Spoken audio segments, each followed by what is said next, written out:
মুনাফিকদের পরিচয় সম্পর্কে বলছি। মুনাফিকরা হচ্ছে দ্বিমুখী চরিত্রের লোক।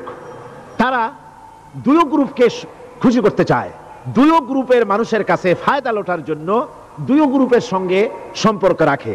ইসলাম বিরোধী যারা তাদের সাথেও সম্পর্ক থাকে, আর ইসলাম যারা করে তাদের সাথেও সম্পর্ক রক্ষা করে।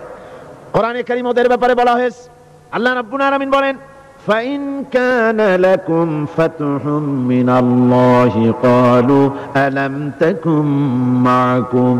তোমাদের যদি ফাতহ হয়, তোমাদের যদি বিজয় হয়, মুসলমানদের যদি বিজয় হয়, তাহলে তারা মুসলমানদের কাছে গিয়ে বলে, আমরা কি আপনাদের সাথী ছিলাম না? আমরা তো আপনাদেরই লোক, আপনাদেরই লোক, সবসময় আপনাদের কাছে ঘুরেছি, চাঁদা টান্দা দেওয়ার চেষ্টা করছি, আমরা তো আপনাদেরই লোক, আজকে আপনাদের বিজয় হয়েছে, এই বিজয়ে আমরাও শামিল। এভাবে করে মুসলমানদের বিজয় হলে তারা এগিয়ে আসে।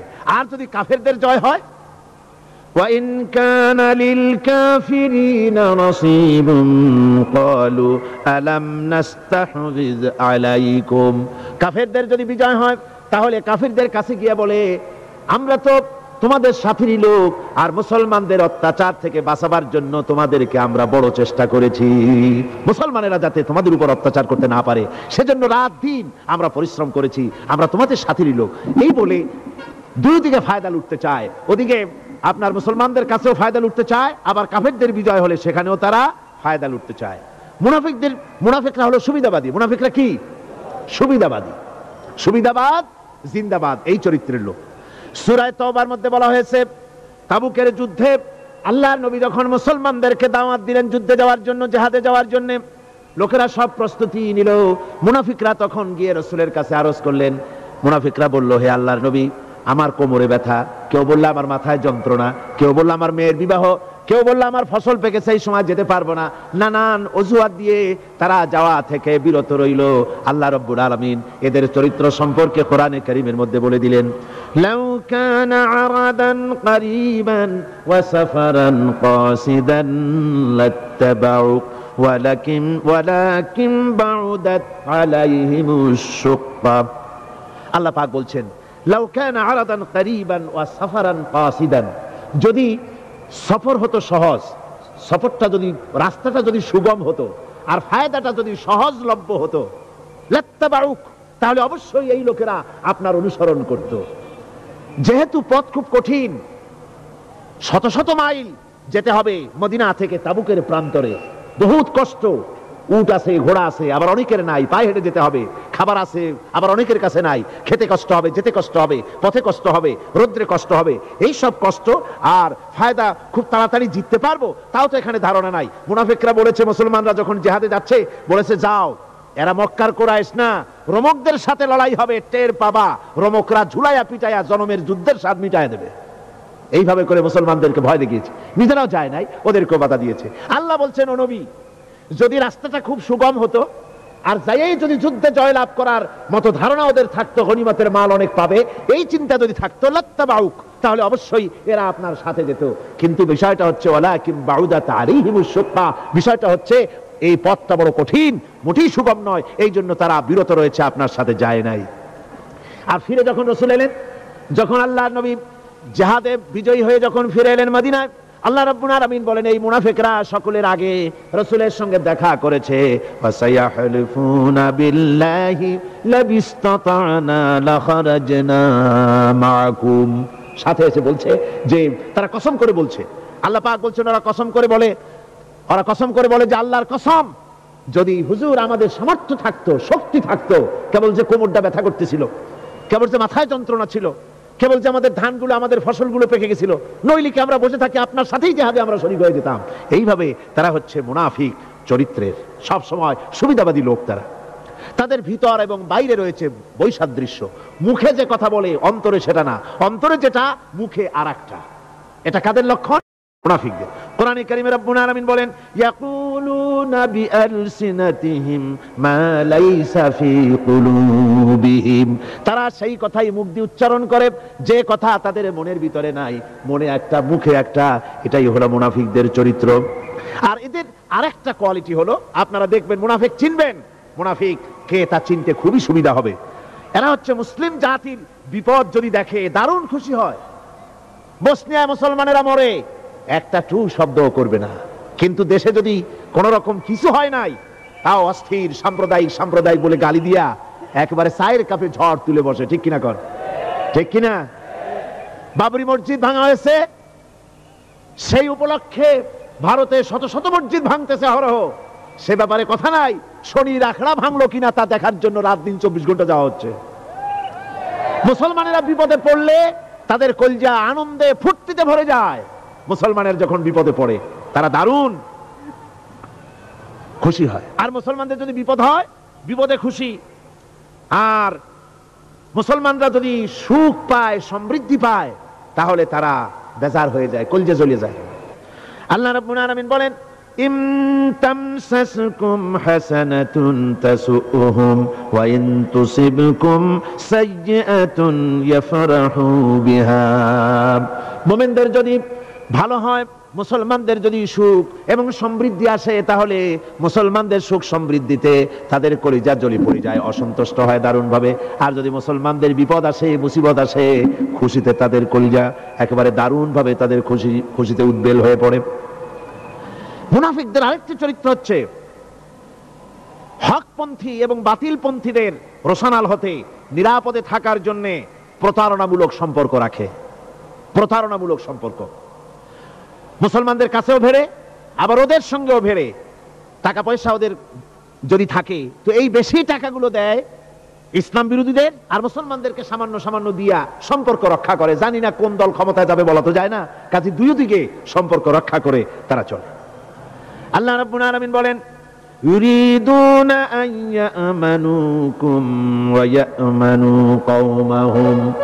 ওরা চায় দুই সম্প্রদায়ের সঙ্গে সম্পর্ক রক্ষা করে প্রতারণামূলক আচরণ করে নিজেদেরকে টিকিয়ে রাখার জন্য চেষ্টা করে। মুনাফিকদের অবস্থা হচ্ছে, তারা ইসলামের ক্ষতি সাধনের জন্য সারাক্ষণ চেষ্টা সাধ্য করতে থাকে। আর ইসলামের বিচার পদ্ধতি মুনাফিকদের পছন্দ নয়। ইসলামের যে কোনো বিচার পদ্ধতি শুনলেই তাদের দারুণ জ্বালা করে। যেমন ইসলামের বিচার পদ্ধতি হলো, চোর পুরুষ হোক আর নারী হোক, উভয়ের হাত কেটে দাও। এ শুনলে তারা বলে এটা হলো বর্বর আইন। জিনার শাস্তি, মদখোরের শাস্তি, হত্যাকারীর শাস্তি, কোরআনে কারীম যে শাস্তি বিধান করেছে তা শুনলে পরে তাদের দারুণ খারাপ লাগে এবং এ নিয়ে বিতর্ক সৃষ্টি করে। কোরআনে কারীম আল্লাহ পাক এই চরিত্র সম্পর্কে বলেছেন, ইউরিদুনা আন ইয়াতাহাকাবু ইলাত তাগুত। তারা শয়তানের আইনকে প্রতিষ্ঠিত করতে চায়, অর্থাৎ আল্লাহর আইন বিদায় করে দিয়ে মানুষের তৈরি করা মতবাদকে প্রতিষ্ঠিত করার জন্য তারা চেষ্টা চালায়। শুধু তাই নয়, মুনাফিকদের আরেকটা চরিত্র হলো, তারা যদি আজান শুনতে পায়, আজান এবং নামাজ সম্পর্কে তারা কটূক্তি করে। আজান এবং নামাজ সম্পর্কে তারা কটূক্তি করতে থাকে। এটা হলো মুনাফিকদের আরেকটা চরিত্র। আল্লাহ রাব্বুল আলামিন বলেন, ওয়াইদা নাদাইতুম ইলাস সালাতি ইত্তাখাযুহা হুজওয়ান ওয়া লাইবান। যখন আজান তারা শুনে, যখন নামাজের দিকে তাদেরকে ডাকা হয়, তখন তারা ঠাট্টা করে, বিদ্রুপ করে। আরেকটি চরিত্র হলো, সমাজের ভিতরে অশ্লীলতা বাড়াবার জন্য তারা প্রচেষ্টা চালায়। ইন্নাল্লাযীনা ইউহিব্বুনা আন তাশিআল ফাহিশাতু ফিল্লাযীনা আমানু লাহুম আযাবুন আলীম। ঈমানদার লোকদের মধ্যে অশ্লীলতা এরা বেশি করে ছড়াবার জন্য চেষ্টা করে, মানুষকে দুশ্চরিত্র বানাবার জন্য তারা চেষ্টা করে। এইভাবে করে রেডিওর মাঝে, সিনেমার ভিতরে, গানের মাধ্যমে, যাত্রার মাধ্যমে, পত্রপত্রিকার মাধ্যমে নানানভাবে চেষ্টা চালায় যাতে করে মুসলমানদের মধ্যে চরিত্রহীনতা বাড়তে থাকে, শয়তানি বদমাশি বাড়ে, মানুষ চরিত্রবান হতে পারে এমন কিছু প্রদর্শিত হবে না, বরং প্রদর্শিত হবে মুনাফিকরা চেষ্টাই চালাবে যাতে করে মানুষের দ্বীন ও ঈমান নষ্ট হতে পারে, সেগুলি তারা করতে থাকবে। এগুলি হলো মুনাফিকের চরিত্র। এগুলি কি চরিত্র? পাপের কাজ যদি দেখে তড়িৎ গতিতে ওরা ঝাঁপিয়ে পড়ে। কোরআনে কারীমে রব্বুল আলামিন বলেন, ওয়া তারা কাসীরাম মিনহুম ইউসারিউনা ফিল ইসমি ওয়াল উদওয়ান। মুনাফিকদের চরিত্র এটাও যে তারা যখনই সুযোগ পায় তখনই খারাপ কাজের দিকে, মন্দ কাজের দিকে ঝাঁপায় পড়ে এবং মানুষদেরকে মন্দের দিকে, গুনাহের দিকে, জুলুমের দিকে, অত্যাচারের দিকে তড়িৎ গতিতে তারা ঝাঁপায় পড়ে। এটা হলো তাদের কাজ। মুনাফিকদের আরেকটা চরিত্র হচ্ছে, তারা যদি নামাজ পড়তে দাঁড়ায়, নামাজ তারা পড়ে মানুষকে দেখাবার জন্য, আল্লাহকে খুশি করার জন্য মুনাফিকরা নামাজ পড়ে না। কোরআনে কারিমে বলা হচ্ছে ওয়া ইযা কামু ইলাস সালাতি কামু কুসালা ইউরাউনান নাস। মুনাফিকদের চরিত্র হচ্ছে তারা নামাজে যায় না, যদি যায় তাহলে নামাজের মধ্যে দাঁড়ায় কাহিনী এবং চুস্তি অবস্থায়, নামাজের মধ্যে দাঁড়ায় এদিক ওদিক তাকায়, টুপিটা ঠিক করে, জামাটায় টান দেয়, বগলে চুলকায়, তারপরে নামাজের মধ্যে ইমামকে সতর্ক করে। ইমাম যদি তাশাহুদ পড়তে দেরি করে, ওর নিজের পড়া আগে হয়ে গেছে, ইমাম একটু দেরি করতেছে, তো পিছন থেকে সিগন্যাল মারে। এগুলি নামাজ হচ্ছে, আল্লাহ পাক বলছেন ইউরাউনান নাস, এরা মানুষকে দেখাবার জন্য নামাজ পড়ে, এগুলি আসল নামাজ নয়, এগুলি আসল নামাজ নয়, আল্লাহকে সন্তুষ্ট করার জন্য নয়, এগুলি মানুষকে দেখাবার জন্য তারা নামাজ পড়ে। আমার ভাইরা, ইসলামের চরিত্রগুলি, কাজগুলি তারা করতে চায় না। সব সময়ের জন্য ইসলামের সঙ্গে বিরোধিতা করা এবং ইসলামের অপব্যাখ্যা করা, এগুলি হচ্ছে এই মুনাফিকদের চরিত্র, মুনাফিকদের কাজ। মুনাফিকরা চিরকাল এভাবে মুসলমানদের সঙ্গে খারাপ ব্যবহার করে এসছে এবং নিজেরা জাহান্নামের পথকে এভাবে তারা করে নিয়েছে। মুনাফিকদের আরেকটি চরিত্র হচ্ছে জিহাদের নাম শুনলে তাদের কলিজা কেঁপে ওঠে। বুঝলেন? কই যে আপনারা জিহাদ করেন কেন? এমনি সহজ পথে কলেমা পড়িয়া অল্পের মধ্যে বেহেশতে যাওয়া যায়, এরকম একটু দোয়া টোয়া শিখান মুসলমানদেরকে। আমাদের কাছে মাঝে মধ্যে আসে, কয় যে মুনাফিক তো সহজে চেনা যায় না, কয় যে হুজুর এই যে বারবার জিহাদ, এই মারামারি, এই ঠ্যাঙ্গি এগুলি আছে নাকি ইসলামের মধ্যে? কোথায় আছে যে মারামারি করা লাগবে, তারপরে মিছিল করা লাগবে, ধর্মঘট করা লাগবে, এ ধরনের জিহাদে অংশ নিতে হবে? এগুলো কি? এগুলি বাদ দিয়া সহজভাবে, শান্তভাবে যাতে করা যায়, অল্প অল্প ছোট ছোট দোয়া শিক্ষা দেন, যাতে করে সহজে বেহেশতে চলে যাওয়া যায়। আমি বলছি ভাই, রাসূলুল্লাহ এরকম আমাদের শিখান নাই যে এরকমের সূরাগুলি বেহেশতে যাওয়ার জন্য আবিষ্কার করে দেব, ছোট্ট একটা দোয়া পড়বেন, আরবে বেহেশত আপনার মামুবাড়ির বারান্দা যাই কলা খাওয়া শুরু করলেন। এত সহজে বিষয়টা আসবে না, বিষয়টা খুবই কঠিন। আল্লাহ রাব্বুল আলামিন বলেন মুনাফিকদের চরিত্র হলো জিহাদের নাম যখন তারা শোনে, জিহাদের নাম শোনা মাত্রই তাদের কলিজা কেঁপে ওঠে। রাআইতাল্লাযীনা ফী কুলুবিহিম মারাদুন ইয়ানজুরুনা ইলাইকা নাযারাল মাগশিয়্যি আলাইহি মিনাল মাউত। যখনই তাদের অন্তঃকরণ নেফাকের রোগে ভরা, নেফাকের রোগ তাদের কেমন ভাবে পেয়ে বসেছে যে ওরা এমন ভাবে তাকায় থাকে আপনার দিকে, রাসূলুল্লাহর দিকে এমন ভাবে তারা তাকায় থাকে যে জিহাদের কোনো কথা বলে ফেলে নাকি, জিহাদের কথা যদি আসে তাহলে তো সর্বনাশ। ওদের মৃত্যু যন্ত্রণার মতো, মৃত্যুর জ্বালায় পতিত ব্যক্তি যেমন চোখ ফ্যাকাশে হয়ে যায়, জিহাদের কোনো কারবার বা যুদ্ধের কোনো দামাডোল বেজে উঠলেই এদের কলিজার মধ্যে কাঁপ সৃষ্টি হয়ে যায়, কলিজার মধ্যে কাঁপ সৃষ্টি হয়, জিহাদে তারা দারুণ ভাবে ভয় পায়। মোমেনদের উল্টা, মোমেনদের হলো জিহাদের নাম শুনলে তাদের কলিজার মধ্যে ফুর্তি আসে। তার কারণ হচ্ছে জিহাদের ময়দান হচ্ছে এমন এক ময়দান, আল জান্নাতু তাহতা যিলালিস সায়ুফ, বেহেশত হচ্ছে তরবারির ছায়াতলে। এই রাস্তায় যদি মরতে পারি, জীবনে তো বহুত গুনাহ করছি, বেহেশতে যেতে পারবো কিনা আল্লাহই জানে, কিন্তু এই একটা পথ, এইখানে যদি জানটা দিতে পারি, বিনা হিসাবে আল্লাহর জান্নাতে চলে যেতে পারবো। আর শাহাদাতের মত হচ্ছে পিঁপড়ায় কাটার যন্ত্রণার চাইতে বেশি কিছু না। মোমেনদের দিলের জন্য খুশি হয়, আর ওদের দিল দারুণ কষ্ট তারা পেতে থাকে। এদের অবস্থা হচ্ছে যেখানে দ্বীনের কথা হয় সেখানে তারা চুপ করে বসে কথা শোনে, আর যখন দ্বীন ইসলামী আন্দোলনের কথা আসে, জিহাদের কথা আসে, তখন তারা খুব ভয় পায়া এদিক ওদিক তাকায়। কোরআনে কারিমে ওদের এই চরিত্র সম্পর্কে বলা হয়েছে وَإِذَا مَا أُنْزِلَتْ سُورَةٌ نَظَرَ بَعْضُهُمْ إِلَى بَعْضٍ هَلْ يَرَاكُمْ مِنْ أَحَدٍ ثُمَّ انصَرَفُوا। এরা কোরআনের আয়াত যখন নাজিল হয় তখন একজন আরেকজনের দিকে তাকাতাকি করে, কি জানি আমাদের ব্যাপারে কোনো আয়াত নাজিল হয়ে পড়ে নাকি, অথবা জিহাদের ব্যাপারে কোনো আয়াত নাজিল হয়ে পড়ে নাকি, কেউ দেখে নাকি, এই সব এদিক ওদিক তাকাই আস্তে এই জায়গা থেকে কেটে পড়ে, যে আমাদের চরিত্রই তো বর্ণনা করা হচ্ছে, কাজী এখন আর বসা ঠিক না, আস্তে করে কেটে পড়ার জন্য চেষ্টা করে। এটা হলো মুনাফিকদের আর একটা চরিত্র। এরা এইভাবে করে নিজেদের চরিত্রকে প্রকাশ করে ধরা পড়ে, এবং ইসলামের সবচাইতে মারাত্মক ক্ষতি এই মুনাফিকরা চিরকাল করেছে। আল্লাহ রাব্বুল আলামিন বলেন মুনাফিকদের ব্যাপারে, মুসলমানদের বিপদ হলে তারা দারুণভাবে খুশি হয়, আর মুনাফিকদের চরিত্র মুসলমানদের উপকার হলে, ভালো হলে তারা দারুণভাবে অসন্তুষ্ট হয়ে যায়। যখন আর আল্লাহ মুমিনদেরকে সান্ত্বনা দেন, মুমিনদেরকে আল্লাহ পাক সান্ত্বনা দিচ্ছেন মুনাফিকদের ব্যাপারে। কুল লা ইউসিবানা ইল্লা মা কাতাবাল্লাহু লানা ওয়া মাওলানা ওয়া আলাল্লাহি ফালিয়াতাওয়াক্কালিল মুমিনুন। মুনাফিকদের শোনায় দাও, মুমিনদেরকে বলা হচ্ছে তোমরা মুনাফিকদের শোনাও যে তোমরা যে আমাদের ব্যাপারে খুশি হচ্ছ, যে আমাদের বিপদ দেখা, আমাদের চতুর্দিক থেকে বিপদ, মুসলমানদের আজ চতুর্দিক থেকে কি বিপদ, এই বিপদ দেখে তোমরা দারুণ খুশি যে মুসলমানেরা এইবার মার খাচ্ছে, ইসলামী আন্দোলন আর কোমর সোজা করে দাঁড়াতে পারবে না, এইবার শেষ, বুদ্ধি করে আর যে ষড়যন্ত্রের জালে আটকায় দিছি আর মুক্তি হবে না, এই যে তারা খুশি।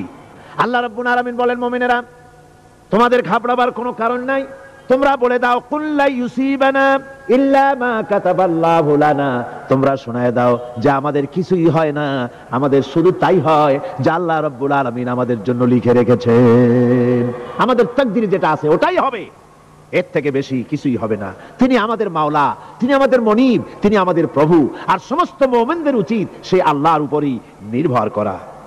তবে তোমরা জেনে রাখো তোমরা আমাদের জন্য যে জিনিসের অপেক্ষা করছো, কুল হাল তারাব্বাসুনা বিনা ইল্লা ইহদাইল হুসনাইন, তোমরা আমাদের জন্য যে জিনিসের অপেক্ষা করতেছো, আল্লাহ বলছেন মুমিনেরা তোমরা বলো, তোমরা মুনাফিকদের বলো যে আমাদের ব্যাপারে তোমরা যে জিনিসের অপেক্ষা করছো তার দুটি ভালোর একটি ছাড়া কি, অর্থাৎ তোমরা আমাদের জন্য অপেক্ষা করতেছো আমরা যেন মরে যাই, আমরা যেন শেকস্ত খাই, তো আমরা যদি পৃথিবীতে মরে যাই তাহলে তো আমরা শহীদ হয়ে গেলাম, আর আমরা যদি বেঁচে থাকলাম তো আমরা তো গাজী হয়ে গেলাম।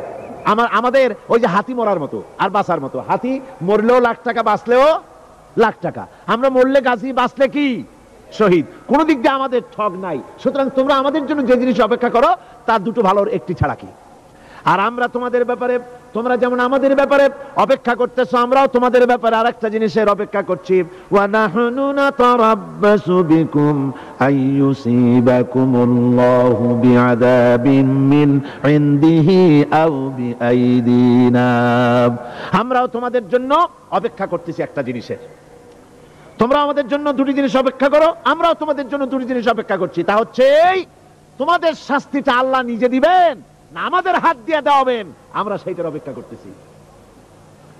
ফাতারাব্বাসু ইন্না মাআকুম মুতারাব্বিসুন, সুতরাং তোমরা অপেক্ষা করতে থাকো, আমরা অপেক্ষা করতে থাকি। ব্যাপারটা কোথায় গিয়ে দাঁড়ায় আসো আমরা সকলে তা লক্ষ্য করি।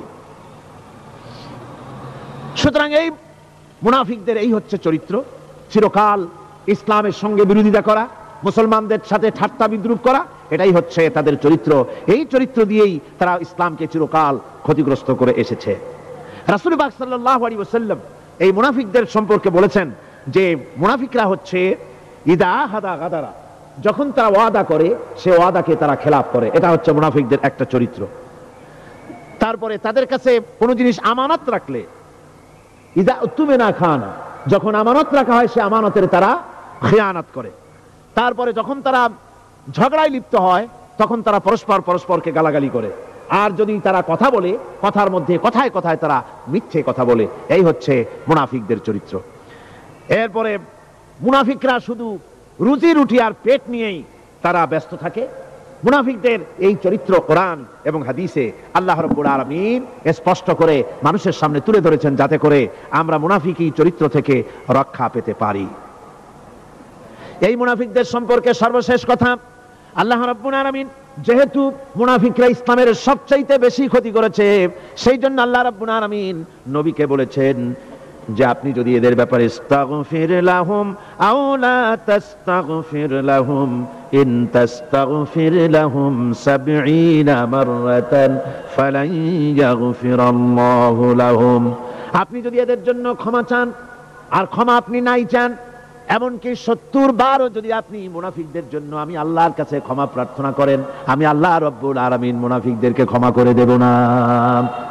মুনাফিক হচ্ছে চরমভাবে ক্ষতিগ্রস্ত, দুনিয়াও ক্ষতিগ্রস্ত হবে, আখিরাতেও তারা ক্ষতিগ্রস্ত হবে। আল্লাহ পাকের কত বড় কথা যে কিয়ামত পর্যন্ত মুনাফিকদের জন্য হুজুর সাল্লাল্লাহু আলাইহি ওয়াসাল্লামকে বলা হচ্ছে যে ৭০ বারও যদি তাদের জন্য আপনি আমার কাছে ক্ষমা চান, আমি মুনাফিকদেরকে কখনো ক্ষমা করব না। সুতরাং আমাদেরকে বুঝতে হবে মুনাফিকি চরিত্র সবচাইতে নিকৃষ্ট চরিত্র, আর এই চরিত্রে আল্লাহ পাক সবচাইতে বেশি অসন্তুষ্ট হন। আল্লাহ পাক তাই বলছেন, কাবুরা মাকতান ইনদাল্লাহি আন তাকুলু মা লা তাফআলুন, আল্লাহর কাছে সবচাইতে বেশি ক্রোধ উদ্রেককারী এই ব্যাপারটাই যে তোমরা যা বলো তা তোমরা করো না, এটা বড় মারাত্মক ব্যাপার, আল্লাহ এটাকে সহ্য করেন না। সুতরাং মুমিনদেরকে এই আয়াত থেকে শিক্ষা গ্রহণ করতে হবে, মুনাফিকি ছাড়তে হবে, আনুগত্য করতে হবে, সবটাই আল্লাহর। কার আনুগত্য হবে? আল্লাহ এবং রাসূলের আনুগত্য জীবনের সকল ক্ষেত্রেই করতে হবে। এটাই মুসলমানদের জন্য ঈমানের সবচেয়ে বড় দাবি। তারপরে রব্বুল আলামিন বলেন, ইন্নাল্লাহা ইউহিব্বুল্লাযীনা ইউকাতিলুনা ফি সাবিলিহি সাফফান কাআন্নাহুম বুনিয়ানুম মারসুস। আল্লাহ পাক বলছেন, আল্লাহ নিশ্চয়ই ভালোবাসেন সেই সব লোকদেরকে যারা কাতারবন্দী হয়ে আল্লাহর রাস্তায় লড়াই করে, সীসা ঢালা প্রাচীরের মতো ইস্পাত কঠিন দৃঢ় হয়ে যারা কাতারবন্দী হয়ে সুসংবদ্ধ হয়ে আল্লাহর জন্য যারা লড়াই করে। এখানে বলা হচ্ছে যে লড়াইটা হবে আল্লাহর জন্য, সংগ্রাম হবে কার জন্য? ইউকাতিলুনা ফি সাবিলিহি। লড়াই কিন্তু লড়াইটা কখনই দেশ দখল করা, দেশ দখল করা তা আবার মানুষের তৈরি করা আইন কানুন প্রতিষ্ঠার জন্য দেশ দখল করার সংগ্রাম, মানুষের তৈরি করা মতবাদকে প্রতিষ্ঠা করার সংগ্রাম, এই জাতীয় যত রকমের সংগ্রাম আছে, যত রকমের জিহাদ আছে, এই সমস্ত সংগ্রামকে, লড়াইকে ইসলাম জায়েজ করে না। এগুলি মুসলমানদের জন্য একদম নিষিদ্ধ। মুসলমানরা লড়াই করবে কেবলমাত্র আল্লাহর রাস্তায়, ফি সাবিলিহি, জিহাদ ফি সাবিলিল্লাহ, ওয়া তুজাহিদুনা ফি সাবিলিল্লাহ। লড়াই হবে কার পথে? সবে চিল্লায় বলেন, লড়াই কার পথে? লড়াই কি? জিহাদ কি? জিহাদ এই নয় যে আপনি লাঠি ঠেঙ্গা নিয়ে তারপরে বাইর হবেন আর হিন্দু খ্রিস্টান যেখানে পাবেন সমানে মারিয়া শেষ করে ফেলাবেন। এর নাম জিহাদ নয়। জিহাদ হচ্ছে আল্লাহর রাস্তায় সংগ্রাম করা, লড়াই করা। সেই লড়াইটা কি? যে কোনো উদ্দেশ্যকে সফল করার জন্য প্রচেষ্টা চালানো, প্রাণান্তকর প্রচেষ্টা চালানো, ওই প্রচেষ্টার নামই হচ্ছে কি? জিহাদ।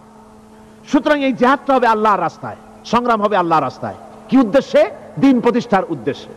কোরআনে কারিমে রব্বুল আলামিন বলেছেন, আল্লাযীনা আমানু ইউকাতিলুনা ফি সাবিলিল্লাহ। যারা নাকি ঈমানদার তারা লড়াই করে আমি আল্লাহর রাস্তায়, আমি আল্লাহর পথে তারা লড়াই করে, সংগ্রাম করে আমার দেওয়া জীবন ব্যবস্থা প্রতিষ্ঠার জন্য। ওয়াল্লাযীনা কাফারু ইউকাতিলুনা ফি সাবিলিত তাগুত। আর যারা নাকি কাফের, ভালো করে শোনেন, আল্লাহ পাক বলছেন যারা নাকি কাফের তারাই লড়াই করে মানুষের তৈরি করা তাগুতের পথে লড়াই করে, অর্থাৎ আল্লাহর দেওয়া রাসূলের দেওয়া বিধানকে বাদ দিয়ে মানুষের তৈরি করা, অন্যের তৈরি করা মতবাদ প্রতিষ্ঠার পিছনে সংগ্রাম করে। এখন আপনি দেখেন এই পৃথিবীতে সমাজতন্ত্র কার তৈরি? মানুষের। আল্লাহর না মানুষের? জোরে বলেন, এটা কার তৈরি? আল্লাহর না মানুষের? জাতীয়তাবাদ কার তৈরি? আল্লাহর না মানুষের? পুঁজিবাদ কার তৈরি? আল্লাহ না মানুষের? সমাজতন্ত্র কার তৈরি? আল্লাহ না মানুষের? ধর্মনিরপেক্ষতাবাদ কার তৈরি? আল্লাহ না মানুষের? এই সমস্ত মতবাদকে মানুষের তৈরি করা, এসব মতবাদকে প্রতিষ্ঠিত করার জন্য যারাই সংগ্রাম করে, যারাই লড়াই করে, আল্লাহ পাক বলেছেন ওয়াল্লাযীনা কাফারু ইউকাতিলুনা ফি সাবিলিত তাগুত। এরা হচ্ছে লড়াই করে তাগুতের পথে, শয়তানের পথে। কার পথেগুলি? শয়তানের পথ। জোরে বলেন, এই পথগুলি কার? শয়তানের পথ। যারা মুমিন তারা লড়াই করবে আল্লাহর পথে। সুতরাং লড়াই হতে হবে সব সময় আল্লাহর পথে। আর সেই লড়াই বিচ্ছিন্ন ভাবে নয়, কাতারবন্দী হয়ে সুসংহত সাংগঠনিক প্রক্রিয়ায় সুশৃঙ্খল ভাবে সাংগঠনিক ফয়সালা সিদ্ধান্তকে মেনে নিয়ে আমিরের হুকুমকে অনুসরণ করে ঐক্যবদ্ধভাবে যদি লড়াই হয়, সে লড়াইয়ে বিজয় আসবে আল্লাহর পক্ষ থেকে। বিচ্ছিন্ন ভাবে নয়, ঐক্যবদ্ধভাবে কাজ করতে হবে। এই আয়াতের মূলনীতির ভিত্তিতে রাসূল পাক সাল্লাল্লাহু আলাইহি ওয়াসাল্লামের নেতৃত্বাধীন এমন এক মহা সামরিক শক্তি গড়ে উঠেছিল যার সামনে তদানীন্তন রোম, পারস্য পদানত হয়েছিল। সুবহানাল্লাহ পড়ে। সুতরাং এমন একটি বাহিনী গড়ার জন্য মুমিনদের প্রতি বলা হচ্ছে যে তোমরা হবে সেই ধরনের বাহিনী যারা নাকি লড়বে আল্লাহর রাস্তায়, আল্লাহর পথে লড়াই করবে নিজেদের জান এবং মাল দিয়ে, ঐক্যবদ্ধভাবে। তারপরে আল্লাহ রাব্বুল আলামিন বলছেন ওয়াইয ক্বালা মূসা লিকওমিহি ইয়া কওমি লিমা তুযুনানি ওয়াকাদ তা'লামুনা আন্নী রাসূলুল্লাহি ইলাইকুম ফালাম্মা যাগু আযাগাল্লাহু কুলুবাহুম আল্লাহু লা ইয়াহদিল কওমাল ফাসিকিন। স্মরণ করো মূসা আলাইহিস সালামের কথা। এই কথাগুলি আল্লাহ মুসলমানদের স্মরণ করাচ্ছেন। কাদেরকে? মুসলমানদেরকে। মূসা আলাইহিস সালামের কথা স্মরণ করো, তিনি তার কওমদেরকে বললেন, হে কওম, হে আমার জাতি, তোমরা কেন আমাকে উৎপীড়িত করছো, কেন আমাকে কষ্ট দিচ্ছ? ওয়াকাদ তা'লামুনা আন্নী রাসূলুল্লাহি ইলাইকুম, আর একথা তোমরা ভালো করেই জানো যে আমি তোমাদের জন্য রাসূল হয়ে এসেছি আল্লাহর পক্ষ থেকে। বন্ধুগণ, কোরআনে কারীমে একথা বলা হয়েছে, সর্বত্র প্রায় এসেছে, নবীদের উপরে সমকালীন যুগের লোকেরা নবীদেরকে কষ্ট দিয়েছে, মুসিবত দিয়েছে। কারণ কি? নবীদের স্বভাব খারাপ ছিল, তাই নাকি? নাউযুবিল্লাহি মিন যালিক। নবীরা স্বভাব চরিত্রের দিক থেকে সর্বশ্রেষ্ঠ। নবীদের জন্য সমকালীন লোকেরা খেপলো কেন? খেপেছে একটাই কারণ ছিল। নবীদের বিরুদ্ধে খেপার একটি কারণ, তা হচ্ছে নবীরা দুনিয়ার মানুষের সামনে বলেছেন, ইয়া কওমি ইবুদুল্লাহা মা লাকুম মিন ইলাহিন গায়রু। নবীরা দাওয়াত দিয়েছেন, ও আমার কওম, ও আমার জাতি, এক আল্লাহ ছাড়া কারো গোলামি করা যাবে না, কারো আনুগত্য করো না, দাসত্ব করো, গোলামি করো একমাত্র আল্লাহ রাব্বুল আলামিনের। অন্য আয়াতে এসেছে, আল্লাহ পাক বলেছেন, ওয়ালাকাদ বা'আসনা ফি কুল্লি উম্মাতির রাসূলা আন ইবুদুল্লাহা ওয়াজতানিবুত তাগুত। আমি এমন কোন জাতি নাই, এমন কোন দল নাই যাদের জন্য নবী প্রেরণ করি নাই। নবীরা গিয়া তাদেরকে বলেছেন, এক আল্লাহর গোলামি করো, আর মানুষের দাসত্ব, তাগুতের গোলামি বর্জন করো, আল্লাহর গোলামি করো। এই কথা বলার সঙ্গে সঙ্গে তাগুত খেপে গেছে। কে খেপে গেছে? কে খেপেছে? তাগুত সহ্য করতে পারে নাই। তাগুত বলা হয় সেই শক্তিকে, যে শক্তি নিজে শুধু আল্লাহর আইন অমান্য করে বসে থাকে না, অন্যদেরকেও আল্লাহর আইন অমান্য করতে বাধ্য করে। ওরাই খেপে গেল। ওরা খেপে মার আরম্ভ করে দিল। হযরতে মূসা আলাইহিস সালাম মার খেয়েছেন।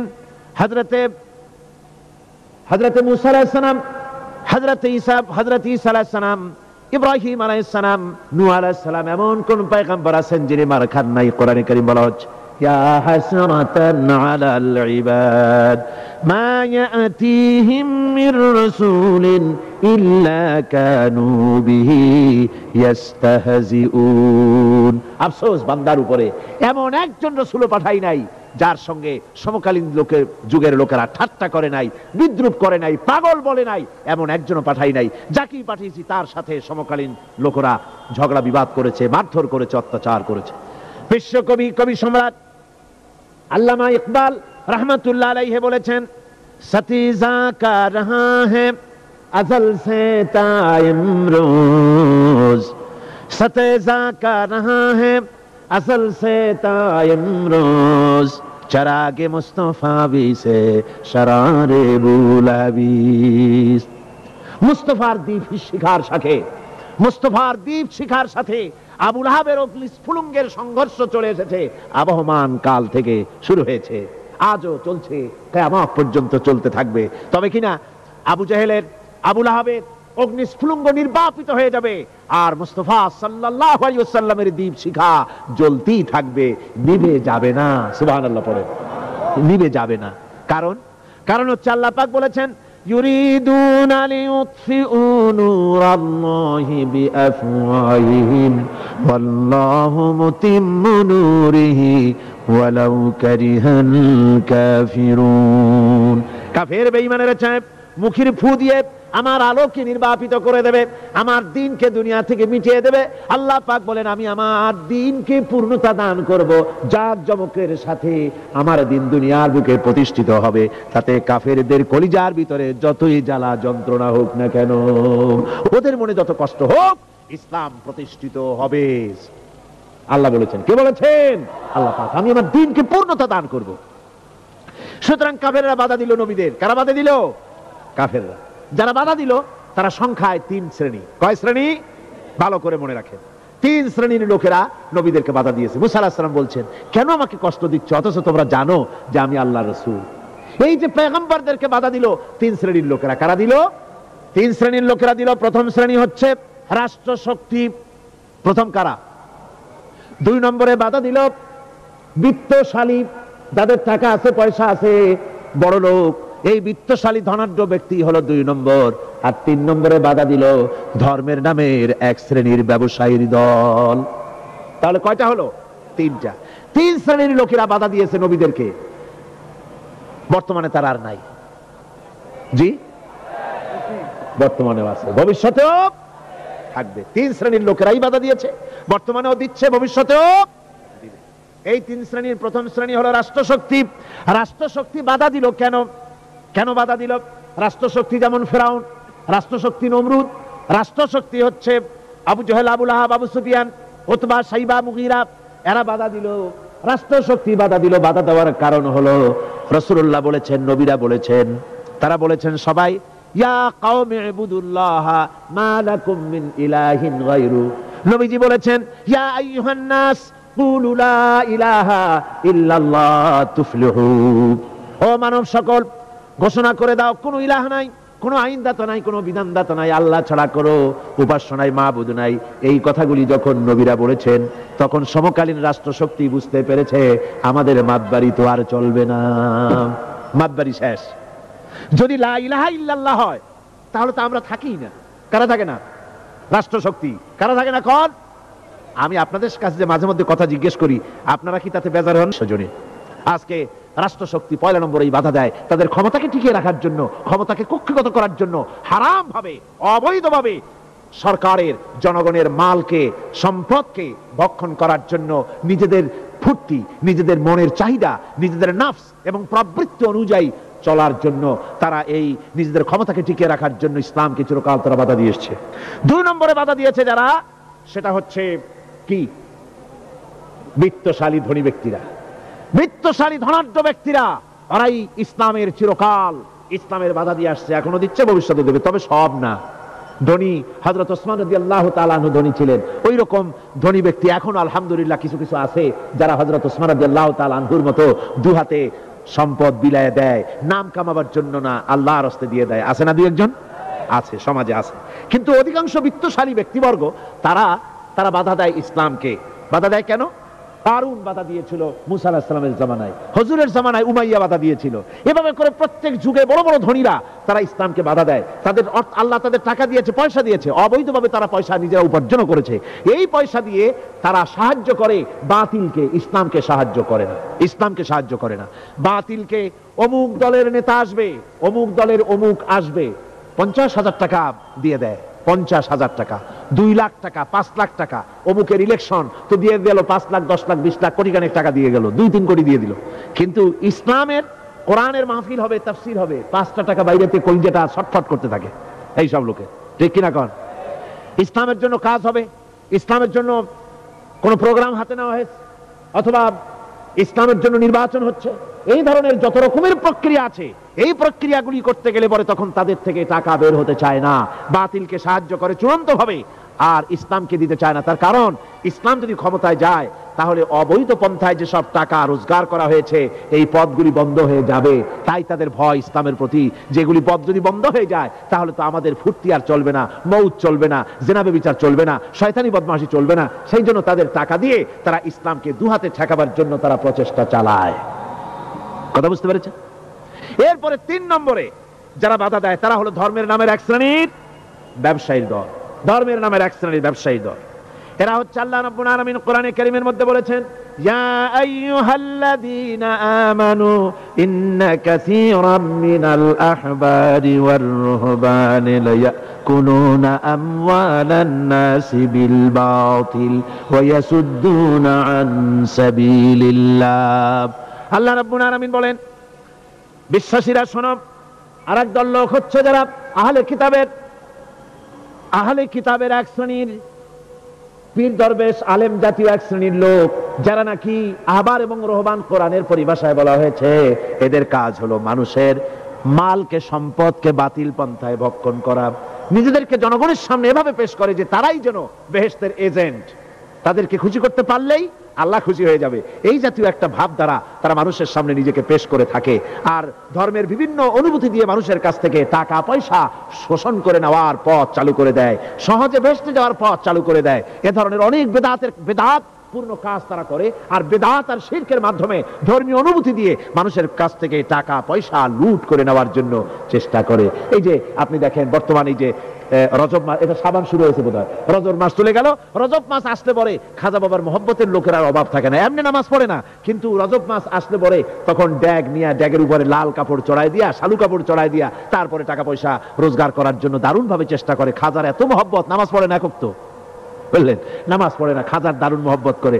আসলে তো খাজার মহব্বত না, আসল ব্যাপারটা হচ্ছে ইয়া খাজা কুছ তো আজা, পেট তো ভর যা, নিজের পেট ভরার জন্য, নিজের টাকা পয়সা লুটতরাজ করার জন্য এইভাবে করে তারা খাজার মহব্বত হিসেবে নিজেকে পেশ করে। এইভাবে কেউ মাজার দিয়া, কেউ ওরস দিয়ে, কেউ এই ধরনের নানান রকমের বিদআতপূর্ণ কাজ করে করে জনগণের কাছ থেকে টাকা পয়সা বাতিল পন্থায় ভক্ষণ করে। আল্লাহ পাক বলছেন শুধু বাতিল পন্থায় জনগণের মালকে ভক্ষণ করে যদি বসে থাকতো তাও একটা হতো, তাও না। ওয়াসুদ্দুনা আন সাবিলিল্লাহ, বাতিল পন্থায় জনগণের মাল ভক্ষণ করে, এটা হলো এক। দুই নম্বরে সব সময় তারা ইসলামী আন্দোলনকে বাধা দেয়, ইসলামের পথে, আল্লাহর পথে সব সময় ফতোয়া দিয়ে, ফতোয়াবাজি করে তারা ইসলামের আন্দোলনের পথে লোকেরা যেন যাইতে না পারে, ইসলামী আন্দোলনে শরীক হতে না পারে, সেজন্য আপ্রাণ প্রচেষ্টা করতে থাকে এই শ্রেণীর লোকেরা। এই তিন শ্রেণীর লোক ইসলামকে চিরকাল বাধা দিয়ে এসেছে। তাই আমি আজকে আপনাদের সামনে এই কথাই বলতে চাই যে আল্লাহ রাব্বুল আলামিন কোরআনে কারীমের এই সূরাটির এই আয়াতগুলির মধ্যে পরিষ্কার করে আমাদের সামনে বলে দিলেন যে মুনাফিকি বর্জন করতে হবে। এক নম্বরে কি? মুনাফিকি বর্জন করতে হবে। মুনাফিকি মারাত্মক রোগ, সেই রোগগুলি সম্পর্কে আমি আপনাদের সামনে আলোচনা করেছি। দুই নম্বরে বলা হয়েছে আল্লাহ ঘৃণিত, সর্বাধিক ঘৃণিত ব্যক্তি আল্লাহর কাছে মুনাফিকরা। সর্বাধিক ঘৃণিত কারা? মুনাফিকরা। আর সবচাইতে আল্লাহ ভালোবাসেন কাদেরকে? যারা নাকি কাতারবদ্ধভাবে আল্লাহর রাস্তায় লড়াই করে আল্লাহর দ্বীন প্রতিষ্ঠার জন্য, তারা হলো আল্লাহ সবচাইতে বেশি প্রিয়। আর তিন নম্বরে আজকের আলোচনায় আসলো যে নবীদেরকে যেভাবে জ্বালা যন্ত্রণা দিয়েছে কাফের বেঈমানেরা, ওই জ্বালা যন্ত্রণার সিলসিলা চলতেছে, চলবে। তবে মনে রেখো, বনী ইসরাঈলেরা যেভাবে মুসা আলাইহিস সালাম, ঈসা আলাইহিস সালামকে বাধা দিয়ে যেভাবে বিপদগ্রস্ত হয়েছে, তোমরা মুসলমানেরা যদি নবীদেরকে এভাবে নির্যাতন করো, তোমাদেরকেও নির্যাতিত হতে হবে, আল্লাহর গজব তোমাদের উপরেও আসবে। এখন আমি মুনাজাত করব, মুনাজাতের জন্য দাঁড়ানো ভাইরা বসেন। এই যে দাঁড়ানো ভাই যত আছেন, ডানে বামে সমস্ত মুসলমান মাহফিলের মাঝখানে যারা দাঁড়ায় আছেন, সব বসুন, এক মুহূর্তের ভিতরে বসে পড়ুন, মুনাজাতে শরীক হন। সমস্ত মুসলমান ভাইরা যার যার জায়গায় বসে মুনাজাতে শরীক হয়ে যান। মুনাজাতের পর আজান হবে, এশার নামাজ বা জামাত আপনারা আদায় করে যাবেন। এত বড় জামাত যেন কেউ নষ্ট করবেন না। আপনাদের মাহফিলে আসা, বসা, শোনা সবটাই বরকতপূর্ণ হবে যদি জামাতে নামাজ আদায় করে যান। আর জামাত ছেড়ে যাওয়া, এটা কোরআনে কারীমের মাহফিলে শুনতে এসে জামাত না পড়ে যাওয়া, এটা একটা দারুণ বেবরকতি হবে। আমি আশা করব আপনারা কেউ জামাত ছেড়ে যাবেন না। উজুর ব্যবস্থা দেওয়া আছে বোধহয় নাকি? উজুর ব্যবস্থা আছে, উজু না থাকলে উজু করে নেবেন। মোনাজাত শেষ হওয়ার সাথে সাথে যাদের উজু নাই, উজু করে আসবেন। আল্লাহুম্মা আমিন। রব্বানা যালামনা আনফুসানা ওয়া ইন লাম তাগফির লানা ওয়া তারহামনা লানাকুনান্না মিনাল খাসিরিন। ربنا لا تزغ قلوبنا بعد إذ هديتنا وهب لنا من لدنك رحمة إنك أنت الوهاب। আয় আল্লাহ তাআলা, হাজার হাজার মুসলমান নরনারী ঠান্ডাকে উপেক্ষা করে তোমার দ্বীনের কথা শোনার জন্য, কোরআনে কারীমের কথা শোনার জন্য এই মাঠে এসে হাজির হয়েছে। আল্লাহ তুমি দয়া করে মেহেরবানি করে আলোচনার সওয়াবটুকু হুজুরে পুর নূর সাল্লাল্লাহু আলাইহি ওয়াসাল্লামের রূহ মুবারকে পৌঁছে দাও। রব্বুল আলামিন, আমাদের মধ্য থেকে যাদের মা বাপ দুনিয়া থেকে জন্মের মতো বিদায় হয়ে গেছে, আল্লাহ কবরে যদি আযাব থাকে দয়া করে আযাব মাফ করে দাও। আল্লাহ আমাদের মা বাপের উপরে তোমার রহমত নাজিল করো। রব্বিরহামহুমা কামা রব্বায়ানি সগীরা, রব্বিরহামহুমা কামা রব্বায়ানি সগীরা। হে আল্লাহ রাব্বুল আলামিন, এই মাহফিলে যত লোক আছি আমরা, কার কোন ব্যাধি আছে, রোগ আছে, আমরা তুমি ভালো করে জানো। আমাদের প্রত্যেকের ব্যাধিকে তুমি শিফায়ে আজলা দান করে দাও।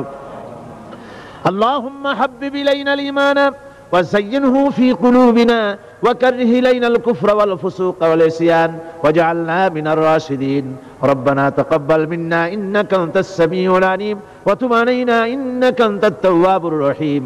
سبحان ربك رب العزة عما يصفون وسلام على المرسلين الحمد لله رب العالمين. واجعل آخر كلمتنا عند الموت لا إله إلا الله محمد رسول